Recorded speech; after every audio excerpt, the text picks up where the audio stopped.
يا فريشة كوتاج محمد صالي دبچون ددبين اتتات قالي warri ala oduu calleessitu kottuutii ilaali ajii kaliif kaanii deeman sheekonni yeroo dura amaanaa sheekotaa galmaan gahanii deeman geenyaan guyyaan xumura asheetaan isin nuuf qopheessitan itti fufa dura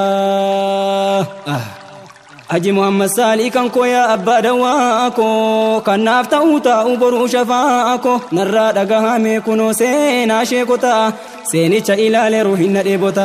sin gammachiisuu hin dhabu kulli ahbaabota jannata nuufaa godhu isaanii wajjiboota kunoo seenaan isaanii as boodaan argama Muhammad nabiyyi jaalatamaa namaa akkuma sin beektan waliyyoota hedduutu jirani kakka aji Saalii hin agarre hani hin dhageenye ammaasi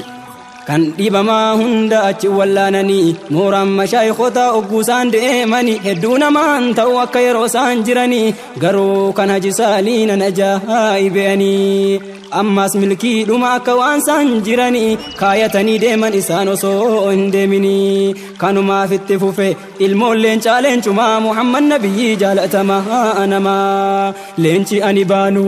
Sheek Juwaar jedhama Muhammad nabiyyi jaalatamaa namaa